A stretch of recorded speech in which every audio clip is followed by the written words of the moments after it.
I'm sitting here right now with Marco McWilliams, and he's a member and an employee over at DARE, Direct Action for Rights and Equality, and he had a hand in putting together today's rally and the subsequent protest in March.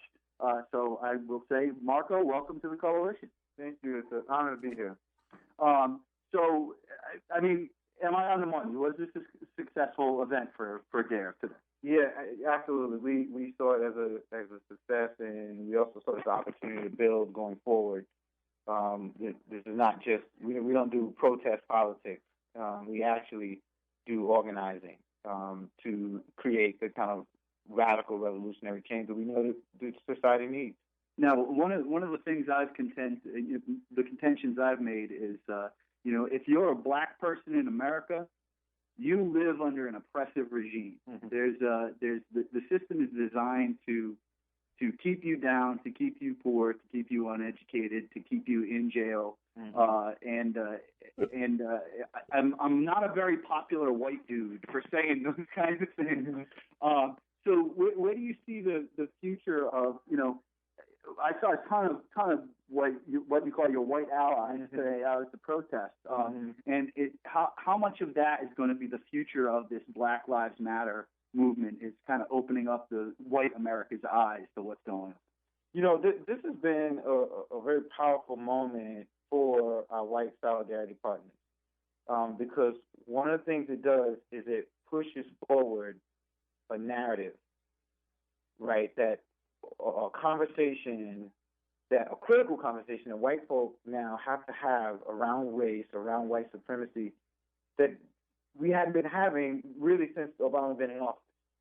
Because Obama coming into office, that sort of, in people's imagination, constituted some kind of like racial epoch. We've sort of moved on. And Black Lives Matter, seeing so many white solidarity partners coming in on that, has shifted that narrative. So now you have, black folks talk about this all the time, but now you have white folks having to stop and say, wait a minute, like, what does that actually really mean? And what, so it's a powerful moment. Well, and surely, what's happened over the past few years, Michael Brown, now Freddie Gray in Baltimore, and the list goes on and on and on of these people who are basically murdered by law enforcement in this country without due process of law. Right. And I think for my people, the white folks, to sit back and say, oh, well, everybody gets their fair shot, everybody gets their day in court. It's just, it's just not true if you're a minority in the country. Right. Not only is it not true, in fact, it's never been true.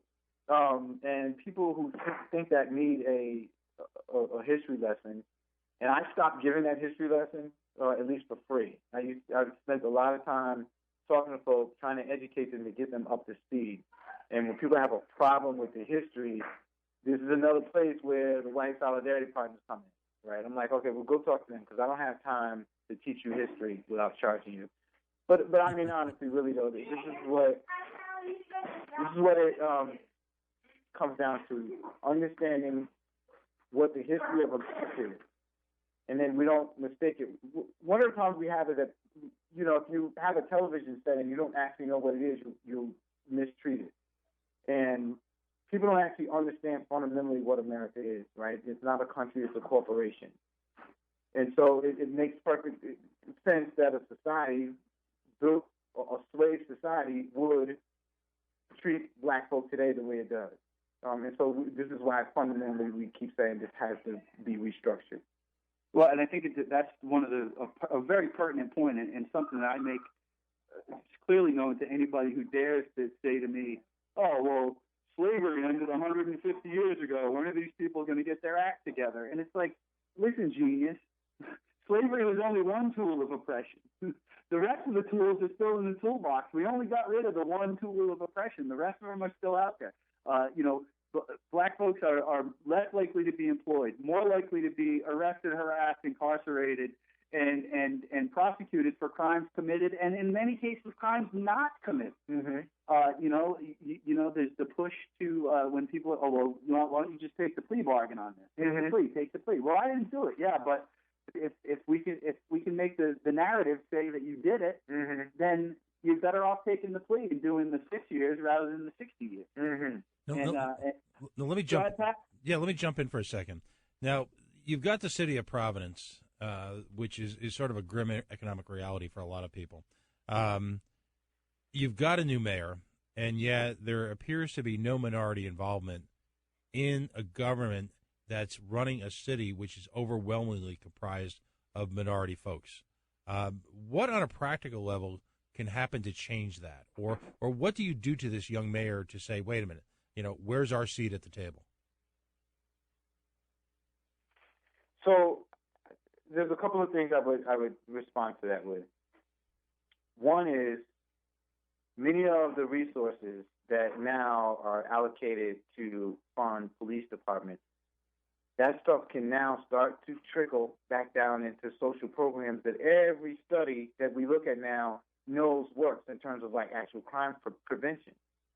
And I would see it as the mayor's job to try to take this and sell that to now his police department, right? We have the studies, we've got the data, we've done all of this. So it would, in a position of power, folks of color in a position of power, we would like to see that kind of shift. And, I think the other thing is that there needs to continue to be what we saw today, like mobilization within the community, because the change that folk of color need in the city isn't always just going to come from electoral politics.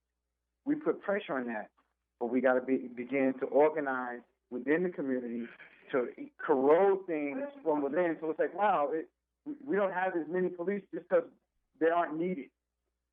And so we can figure out what justice looks like for our community. So it's just even over-reliance on electoral politics also is a part of the problem.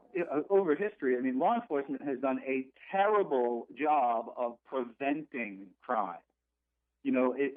Where in the mission statement of any police department does it say to prevent crime? Mm-hmm. It doesn't. It's just not in there. It's not a word. It's not a page in their dictionary. Mm-hmm. It's just not in there. Mm-hmm. And I think that's the fault of when you go back and look at law enforcement, especially like post-slavery law enforcement in the United States. Mm-hmm.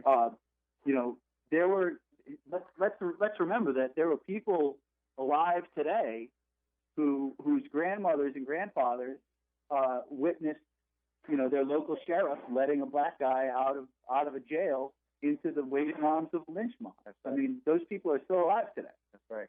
We've only got a minute or two left, unfortunately. Tell us if in a minute or two, if it's at all possible, and we've had folks from DARE on the show, and we will continue to give them a seat at this table. Tell us briefly about some of the things that your group has done, and we're going to hear from you guys again soon. Are you? You guys aren't going away, are you?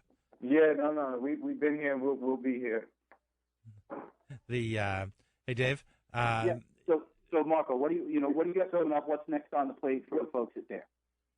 Two sort of primary things. We're working in a coalition of folks to get the Community Safety Act passed, and that was talked about today. And we really need to get that passed. That'll fundamentally restructure the way the police have to relate to the community. And we're also right now working to stop housing discrimination for people coming out of prison and need to get back on their feet and find housing. That's a fundamental human right. And so we're working to get them secure housing, because the way it's set up now, they're blocked from all of the normal sources that people use to get housing. So those are the two kind of things we're working on now. And we'll be sure to post this Community Safety Act. We're going to post this as the credits start to roll. We're going to post this on the website. Gentlemen, thank you for coming on the show. Gentlemen, thank you for rallying today in the streets of Providence. Again, you've just listened to the inaugural trip here on WPRO AM 630, Rhode Island Station of Record, Rhode Island's Town Hall. We can be found at coalition.radio.us, on Facebook.com/The Coalition Radio, and on the mighty Twitter, Coalition_radio. We'll be back at you next week. Check out what's going on our blog, like us on Facebook, and sign up for our email list. Everybody participates in this show.